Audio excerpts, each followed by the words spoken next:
Jeszcze raz. Raz, dwa, trzy, cztery, pięć, sześć, siedem, osiem, dziewięć, 10. To jest 149. wydanie Kwadransa z Kangą, wydanie polowe. Nadajemy z Japonii, z Osaki. I na samym początku mamy do Was gorący komunikat. Proszę, napiszcie, jak nas widać, jak nas słychać, bo nadajemy w naprawdę ciężkich warunkach. Mam tutaj informację od Kamila, że jest pozytywnie. A zatem dzisiaj bez ceregieli od razu przechodzimy do dyskusji. Łukasz, przywitaj mnie sucharem. Aha, cześć Sławku. Słuchaj, powiedz mi, co mówi nauczycielka geografii, gdy kupuje buty? No nie wiem. Może czerwone? Piękny suchar, Łukasz, 1-0 dla Ciebie. Spoglądam tutaj na komentarze, widzę, że jest całkiem nieźle. Łukasz, co takiego robimy w Japonii? No, przyjechaliśmy przede wszystkim na konferencję. Przyjechaliśmy na jedną chyba z największych konferencji, która się odbywa w Tokio, a tak jak Sławek powiedziałeś, jesteśmy w Osace, a jesteśmy w Osace, bo sprowadziły nas tu po prostu biznesy, o których zabroniono nam mówić. Tak jest, przynajmniej jeżeli chodzi o dzień dzisiejszy, ale to, co się będzie działo jutro, pojutrze i po pojutrze, o tym damy znać na pewno w najnowszym No Comments.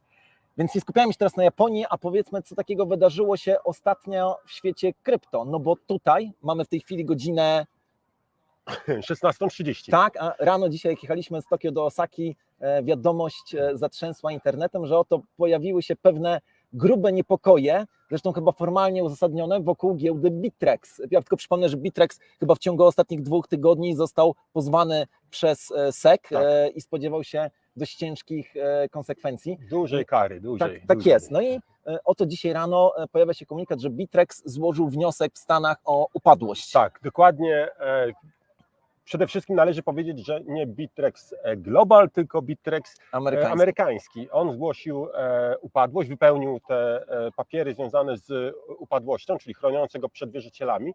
No, jest to na pewno bardzo, bardzo niepokojące, ale nie ma powodów do tego, żeby się denerwować, jeśli chodzi o samego Bittrexa, bo ta giełda cały czas działa, cały czas wypłaca. Sam sprawdziłem to, co mogłem, spróbowałem wypłacić i nie było żadnego problemu, więc bez paniki, chociaż jeżeli zrobi to odpowiednia duża ilość osób, to czy Bittrex będzie miał, myślisz, problem, czy ma rezerwę cząstkową? No nie wiem, bo nie jestem Bittrexem, mam nadzieję, że nie korzysta z rezerwy cząstkowej, natomiast fakt jest taki, że rano faktycznie był jakiś szum informacyjny, teraz jeszcze przed tym wydaniem Kwadransa, kiedy szukałem jakichś informacji, nie ma zbyt dużej ilości informacji, jest tylko właśnie ta wiadomość o tym, że Bittrex ogłasza swoją upadłość, ale właśnie, tylko na terenie Stanów Zjednoczonych i chyba jeszcze w związku z jedną z maltańskich spółek, tak. Ale właśnie tak jak powiedziałeś, Bittrex Global i inne spółki Bittrexu stoją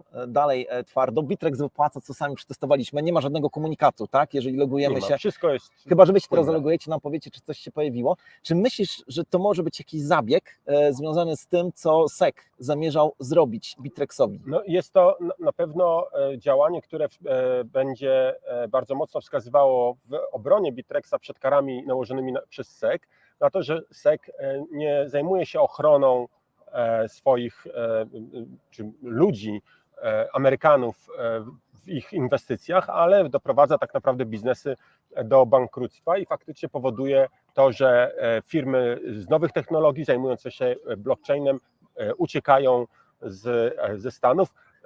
Przypomnę, albo może powiem Tobie jedną informację, już wiadomo, że Coinbase rozpoczął swoją wycieczkę choćby do Zjednoczonych Emiratów Arabskich, tam też z tego co wiadomo rozpoczęły się prace mające na celu uzyskanie licencji przez tą firmę. No, szukają miejsca, gdzie mogą zakotwiczyć jakiejś bezpiecznej przystani. Łukasz, a czy byłbyś w stanie rozważyć taki scenariusz, w którym Bittrex właśnie po to, żeby chronić swoich użytkowników, musiał ogłosić upadłość, a żeby ograniczyć zdolność agresji SEC-u wobec siebie? Jest to bardzo prawdopodobne.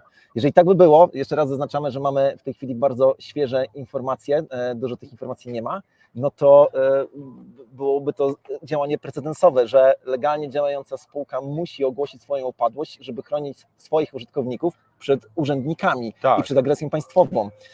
Tutaj zwrócę uwagę Tobie jeszcze na jedno wydarzenie, które miało miejsce paręnaście godzin temu. Otóż Tydzień temu bodajże SEC zgłosił swoje propozycje regulacji związanych z kryptowalutami i tam jest pewien okres czasu, do kiedy można zgłaszać jakieś swoje uwagi.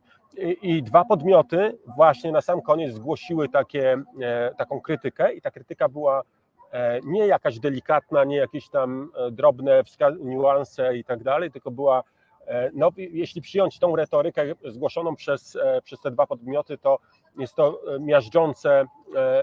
miażdżąca krytyka w ogóle działań SEC-u.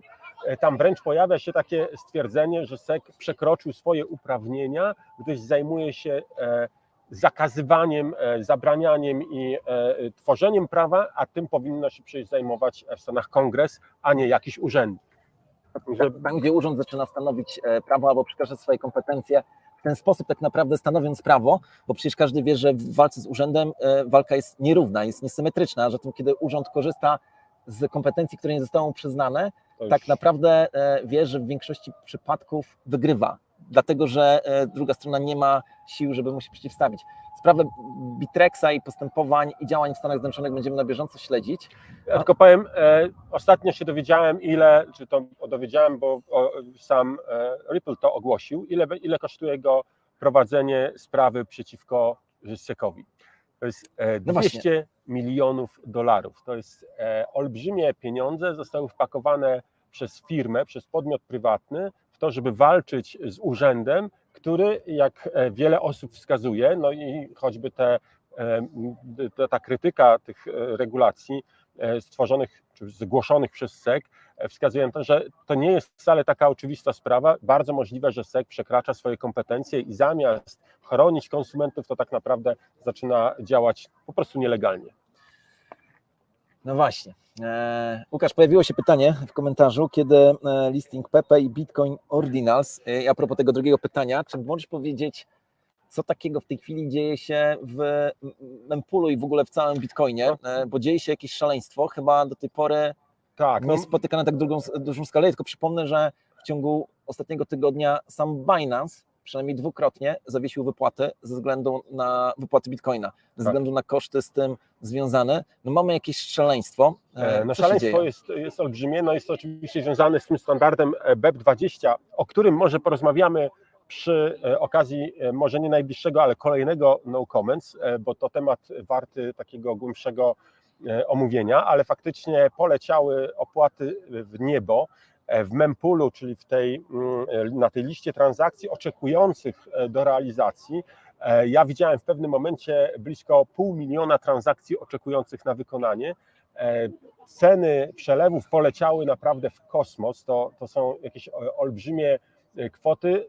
Najgorsze, że w tym wszystkim jest to, że ta cena tak szybko szła do góry, że nie nadążano, wiele przelewów utknęło, dlatego że po prostu nie nadążaliśmy, mówię teraz my jako społeczność krypto, gdy chcieliśmy robić jakiś przelew za opłatami i opłata 100 wydawała się jeszcze zawyżona, bo powinno być szybko przetworzone, wrzucaliśmy do blockchaina transakcje do przetworzenia, a tu się okazywało, że 300 to było za mało, żeby ta transakcja została przetworzona i zaczynają pojawiać się w dwóch zdaniach, jak to wygląda, kiedy decydujemy się zrobić transfer na Bitcoinie, to oprócz tego, że deklarujemy kwotę, którą chcemy przesłać, musimy zadeklarować pewną opłatę. Tak, opłatę dla górników i to jest opłata, już nie chcę wchodzić w szczegóły techniczne, ale zawsze jak robimy przelew bitcoinowy, to właśnie określamy, ile jesteśmy chętni zapłacić za wykonanie tego przelewu, no i ta transakcja trafia do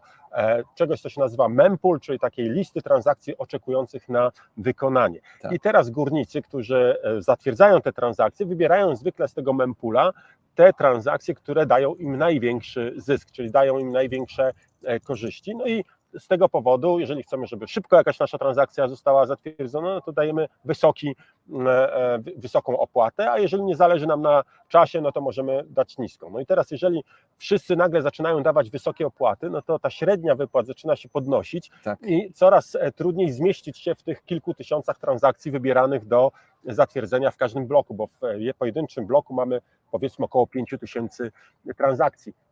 Zobaczcie, o jakiej skali mówimy. Mamy 500 000 transakcji oczekujących. Do jednego bloku wskakuje powiedzmy 5000 transakcji, to jest zwykle mniej, 4000 zwykle to jest, ale przyjmijmy 5000, to mamy 100 bloków co 10 minut, to jest 1000 minut, żeby przetworzyć tylko bieżące transakcje, które już zostały zgłoszone, a tam cały czas wpadają nowe. No właśnie, tym bardziej, że jesteśmy świadkami teraz tej niepewności związanej z Bitrexem. To na pewno nie pomogło. I pojawiają się właśnie obciążenia związane z protokołem BRC20, czyli ten z Bitcoin Ordinals związane. No i mamy pewną panikę. I teraz z tą paniką wiążą się pewne konsekwencje, na przykład takie, że giełdy kryptowalutowe nie nadążają również z wypłatą. Kiedy mówimy, że nie nadążają, to nie dlatego, że tych wypłat jest tak dużo, tylko bardzo ciężko jest przewidzieć koszt wypłaty. Tak? Zresztą giełda zgłasza właśnie do Mempoola taką wypłatę, a okazuje się, że nie jest realizowana i właśnie dlatego Binance deklaruje, że wdroży bardzo stary, ale mało popularny protokół bitcoinowy Lightning Network. No tutaj podejrzewam, że wiele osób miało pewne zastrzeżenia co do tego, jak powiedziałeś, że mało popularny. On jest popularny, ale nie jest faktycznie używany często przez giełdy, gdyż Lightning Network nadaje się przede wszystkim do niedużych transferów. Przy większych kwotach ten protokół nie został stworzony do przelewów rzędu 100 bitcoinów na przykład, a raczej do jakichś tam drobnych części wartości rzędu kilkudziesięciu, kilkuset dolarów.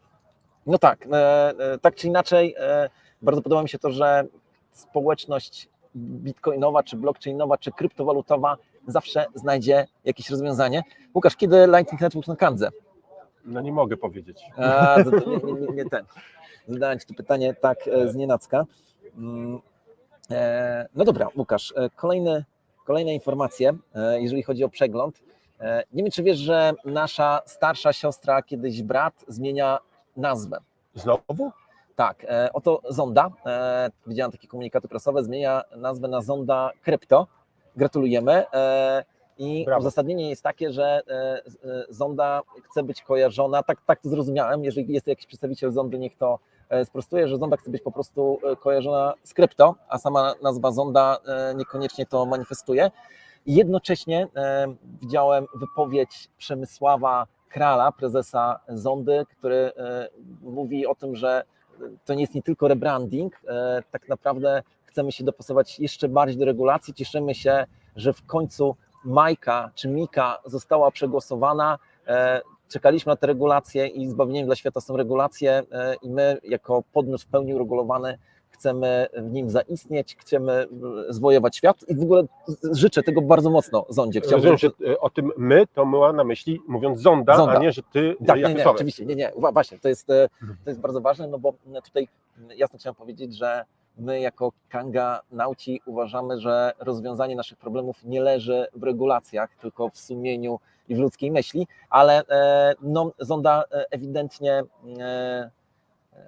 zabrakło mi teraz słowa. Zmierza w kierunku tego, żeby popierać te regulacje. My od razu mówimy, nie możemy negować tych regulacji, Tak. musimy je akceptować, ale jeżeli jest to możliwe, to wypowiadamy się jasno i otwarcie. Uważamy, że coraz to nowe regulacje nie są lekiem na całe zło, a wręcz przeciwnie, one to zło powodują. Nie ma takich regulacji, których rozbudowywanie pomagałoby komukolwiek. Cały czas to jest po prostu utrudnianie życia ludziom, a nie rozwiązywanie jakichś rzeczywistych problemów. Jest. Natomiast chciałem powiedzieć, że bardzo się cieszę, że z polskiej wielkiej myśli kryptowalutowej wyszły dwa bratnie narody. Mówię tutaj właśnie o Zondzie i o Kandze. Jeden z nich uważa, że regulacje są w pełni potrzebne, drugi uważa, że niekoniecznie i w ten sposób się pięknie uzupełniamy. Tak. A propos regulacji, a propos rynków uregulowanych, możemy chwilkę pomówić jeszcze o bankowości. Otóż Instytut Gallupa zrobił taką ankietę, czy takie badanie, w którym przepytał Amerykanów i zadał jedno proste pytanie. Czy martwisz się o swoje depozyty w banku? I wyniki są dosyć zaskakujące. Były 4 odpowiedzi możliwe. Była odpowiedź bardzo, tak martwię się, raczej się nie martwię, ale czuję pewien niepokój i nie martwię się w ogóle. Okay. Nie martwię się w ogóle odpowiedziało 20%. Czyli bardzo mało. Tych, którzy bardzo się martwią i tych, którzy poważnie są zaniepokojeni, jest prawie 50%. Co ważne, te badania zostały zrobione po upadku Signature Bank i Silicon Valley Bank, Tak. ale przed First Republic. Więc raczej te nastroje nie poprawiły się, a uległy raczej pogorszeniu. Więc możemy zobaczyć, że panika na rynku bankowym jest blisko. Ja myślę, że urzędnicy Fedu i innych instytucji z tym związanych zaczynają mieć, żeby nie powiedzieć zbyt ostro, ale na pewno czują pewien niepokój, gdy kładą się spać. Nie? Znaczy, warto też dodać, albo równolegle warto uzupełnić tę myśl o to, że JP Morgan przejął ostatnio First Republic Bank, no Tak. czyli ludzie, którzy mieli depozyty złożone w tym banku, jeżeli dobrze rozumiem, ostatecznie ich nie potracili. No natomiast jakby możliwości tych dużych banków co do absorpcji depozytów są jednak ograniczone. Pamiętajmy, że rezerwa cząstkowa istnieje wszędzie, w każdym banku w Stanach. W ogóle Cię, Łukasz, nie próbuję przekonywać. Myślę sobie, że teraz, jeżeli by upadły kolejne 3 banki, mniejsze i duże banki by je przyjmowały, to nastroje jednak ostatecznie ludziom będą się poprawiać. Okay. No bo wiesz, to nie jest tak, przyzwyczajamy się, natomiast dobrze, że o tym wspomniałeś. Patrzę na komentarze, dzisiaj jakoś wyjątkowo tych pytań nie ma dużo, więc chciałbym, żebyśmy powiedzieli jeszcze chwilę o Japonii. A ja jeszcze mam jeden apel. No, dobra. Subskrybujcie, lajkujcie i dawajcie komentarze. Każdy wasz lajk, każdy komentarz poprawia nam zasięgi, a lajk oczywiście dodatkowo zwiększa nagrodę. No i Kamil mi tu pokazuje dzwoneczek, więc tak, oczywiście dzwoneczek też, żebyście nie przegapili żadnego materiału, który nadajemy na tym kanale, a skoro jesteście z nami cały czas, no to myślę, że zgadzacie się z nami, że warto czasami posłuchać tego, co Kanga ma wam do powiedzenia. Tak jest, bardzo dziękuję, Łukasz, to jest ważny komunikat i ważny apel. Dzisiaj usłyszałem taką statystykę, że w Japonii jest tylko 30 kilka firm, które ma licencję na obrót krypto. Tak. Natomiast ilość firm, która stara się o taką licencję, jaką liczbę zapamiętałeś? No ja zapamiętałem 1000. No właśnie, ja też. A ile licencji jest wydawanych rocznie? 2. Taką też liczbę usłyszeliśmy. Usłyszeliśmy ją, nie chcę powiedzieć, że ze źródła, ale z bardzo bliskiego, kogoś, kto jest bardzo blisko takiego źródła. Co to znaczy? Jeszcze jedną informację uzyskaliśmy. W Japonii kryptowaluty były traktowane jako umiłowane na samym początku w ogóle, do momentu, kiedy Mt. Gox i jeszcze druga giełda upadły i tutaj wtedy zaczęło się psuć. Tak, no rząd zaczął, uwaga, wprowadzać regulacje, co praktycznie zabiło rynek krypto tutaj w Japonii. Te nowe regulacje, których ja osobiście akurat jestem fanem, nie jestem fanem tego, że te licencje są wydawane tak strasznie powolnie, bo same regulacje wymyślone przez Japończyków są, wydaje mi się, odpowiednie i powinny mieć zastosowanie również w bankach na przykład, czyli brak rezerwy cząstkowej, tylko pełna rezerwa, odpowiednie zabezpieczenie środków i tak dalej. To jest naprawdę według mnie odpowiedni ruch. No ale tak, jest 30 czy 31 podmiotów, które mają tą licencję. Natomiast warto dodać, że one nie działają, nie wszystkie z nich działają operacyjnie na terenie Japonii, tylko tak. kilka z nich. Aktywnie działa kilka firm, no bitomatów czy ATM-ów, jak tutaj na to mówią, jest bodajże chyba tylko 3. I to prowadzone przez jedną firmę. Tak. I teraz pytanie do Was, zaraz na nie odpowiemy, ale jak myślicie, jaka jest prowizja w takim bitomacie? Napiszcie może w komentarzach, a ja jeszcze powiem o jednej rzeczy, że jeżeli chodzi o miłość do kryptowalut, to właściwie tutaj panuje pewna monogamia, tak bym to powiedział, to znaczy można kupować różne kryptowaluty, niezbyt wiele, to też nie jest tak, że można kupować każdą, ale jednak kryptowaluta właściwie dominuje tutaj tak bez pardonu, to jest Bitcoin. Bitcoin, tak. Bitcoin w Japonii jest najbardziej popularny. Bitcoin w ogóle wszędzie jest najbardziej popularny, ale tutaj to jest tak, że Bitcoin jest w peletonie, a później długo nic. Sprawdzaliśmy, w takim Bitomacie można kupić 4 kryptowaluty, jeżeli dobrze sprzedać. Właśnie, bo to też jest ciekawe, że w Bitomatach tutaj można tylko sprzedawać póki co. Bitcoin, Litecoin, Ethereum I Bitcoin Cash. Bitcoin Cash. To taka ciekawostka. A ja patrzę, czy ktoś napisał, o jakiej prowizji tutaj mówicie. 10%, 10%, 5%, 15%. No moi drodzy, za mało. Za mało, jeszcze brakuje. Grzegorz Gąsior napisał 12%, 20% tyle jest pobierana tutaj prowizja, jeżeli chodzi o transakcje w Bitomacie. Także dostrzegamy, że różnica pomiędzy Europą a Japonią nie dotyczy tylko kultury. A gdybym Cię zapytał o takie pierwsze skojarzenie, bo Ty, Łukasz, jesteś po raz pierwszy w Japonii, ja też, tak. No, ale byłeś w wielu państwach azjatyckich. Pierwsze skojarzenie, które masz z Japonią po tych 24 godzinach, to jakie? Że mi smakuje jedzenie. A mi, że jest tutaj szalenie czysto. Tak, nigdy nie widziałem tak czystego miejsca jak właśnie Japonia. Nie ma wielu śmietników wokół nas, a jednak nie widziałem ani jednego, dosłownie ani jednego papierka na ziemi. I to nie tylko w takich głównych miejscach nie widzieliśmy tego, ale również w takich trochę pobocznych miejscach, nawet mniej turystycznych, nie ma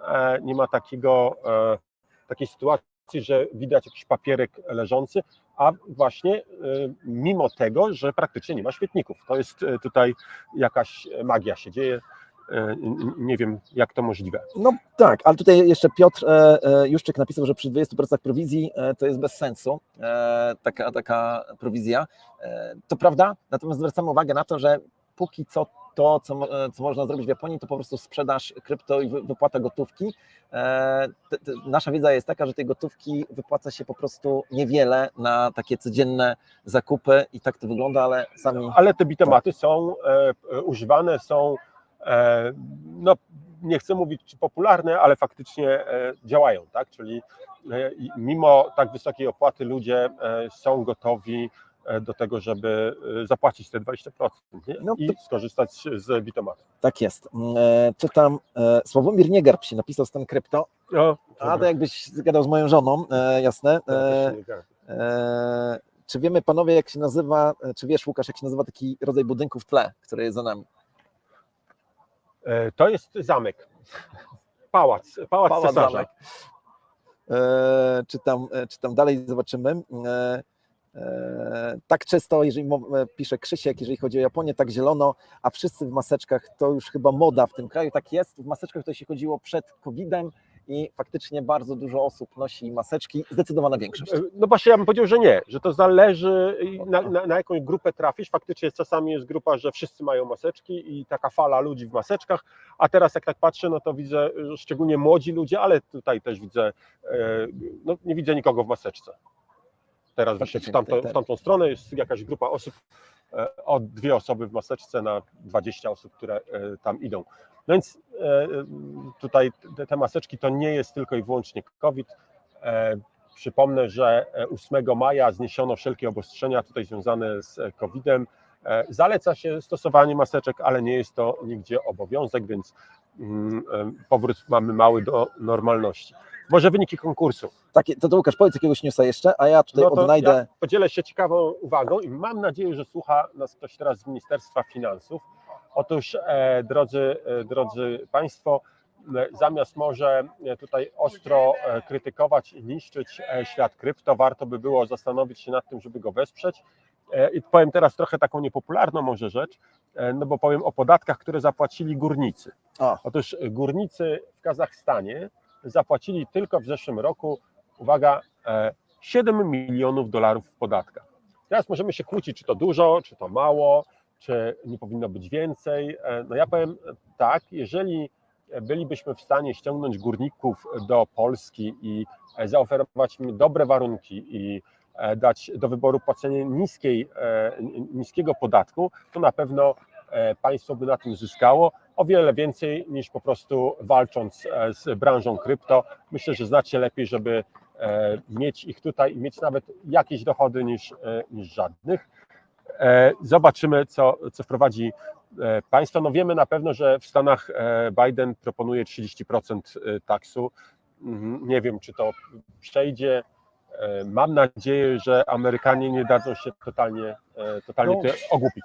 To wiemy zresztą, że w Stanach w tej chwili niedługo ludzie wyjdą na ulicę, jeżeli chodzi o sprawy związane z krypto i zachowanie i Fedu i SEC-u, w szczególności SEC-u. Również wiemy o tym, że poszczególne stany chcą wprowadzić zakaz, jeżeli chodzi o CBDC. To znaczy, jeżeli faktycznie na poziomie federalnym zostanie podjęta decyzja o wdrożeniu CBDC, to okazuje się, że poszczególne pojedyncze stany mogą zablokować to na swoim terenie.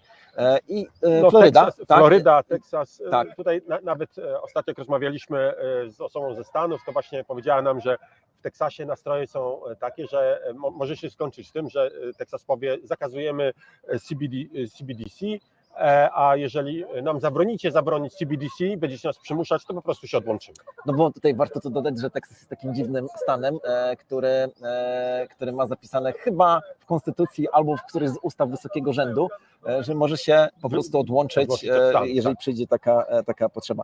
Dobra, wyniki konkursu. Po pierwsze, nagroda to 60,7 tokena KNG. Cena z godziny 9 bitcoina to było $27 643 i oto okazuje się, że wygrał ktoś, zresztą mam takie przekonanie, że już kiedyś czytałem nazwę tego użytkownika, ale wiadomo, wszystkiego nie pamiętam. Dobrze prowadzi analizę techniczną. Tak, no bo wygrał albo wygrała, przepraszam, Fargo przez 2O na końcu, podając cenę 27 651, także drogie Fargo, zgłoście proszę do naszego customer service, żeby odebrać nagrodę, a my przypominamy, że dzisiaj i jutro do północy wszystkie komentarze, może Łukasz ty powiedz, bo ty lepiej te zasady. Tak, piszemy w komentarzu hashtag kwadrans z Kangą 150, czyli ten numer, który będzie i podajemy naszą prognozę ceny Bitcoina, którą robimy oczywiście na podstawie naszych dogłębnych analizy, wiedzy i umiejętności takich prognostycznych. No, z dokładnością do $1 tą cenę podajemy, czyli bez centów i to jest cena, jaka uważamy, że będzie w przyszły wtorek o godzinie 9 polskiego czasu na rynku Bitcoin do USDT na Kanze. I to jest to, do czego Was zachęcamy. Nagroda to jest 10% łapek w górę pod dzisiejszym odcinkiem w KNG, czyli jeżeli będzie 1000 łapek w górę, to nagroda będzie wnosiła 100 tokenów KNG. Dobra, czytam jeszcze komentarze, Łukasz. Make KNG Great Again. Ktoś napisał Make KNG Great Again, Stan Krypto. Także oczywiście, że tak, to jest dopiero początek przecież naszej drogi. Tutaj ktoś napisał, witam, kiedy dostanę gadżety za konkurs Kanga na fali, czekam 3 tygodnie. Kamil, ale... Dobra, Kres, bo ty zadałeś to pytanie. Wybacz, że nie dostałeś. Jeżeli nie dostałeś, to jest Łukaszowi w pierwszej kolejności, później mi jest nam bardzo, bardzo wstyd, Kamilowi też. To nie w porządku, że nie dostałeś. Jeżeli powinieneś dostać, może nam się coś tutaj zagubiło, proszę napisz na Customer Service i powiedz, że Sławek i Łukasz o to prosili, żeby sprawę potraktować priorytetowo. A Klaudio, jeżeli nas teraz oglądasz, proszę potraktujcie tą sprawę priorytetowo. Okej, czytam dalej. Myślę, że pomału możemy kończyć, Sławku, bo tak. to już pół godziny mija, tutaj się robi tłoczno, coraz więcej osób przychodzi na to miejsce, to jest popularne tak, ale miejsce w jeden Osace. błąd popełniliśmy. Ja też mi się wydaje, że dzisiaj był odcinek 148. Nie, 149. 148 był ostatnio. No dobra, nieważne, będziemy uwzględniać wszystkie te. Najwyżej nagramy 148 tak, za tydzień. Nie pierwszy raz się pomyliliśmy z numeracją odcinków, także to też musicie nam wybaczyć. Także żegnamy się, idziemy podbijać tutaj dalej świat. Oglądajcie najbliższe Kanga No Comments i oczywiście ocencie ten odcinek w skali od 1 do 6. Znacie bardzo dobrze tą skalę, to nam mocno pomaga. No i co, Łukasz, okrzyki na sam koniec. BTC, Bitcoin ciągle królem. KNF, Nie, Kanga na fali, BCK. BCK. Kanga na fali. Życzymy Wam wszystkiego dobrego, Coco Jumbo i do przodu. Widzimy się gdzieś tam w przyszłości. Hej. Cześć.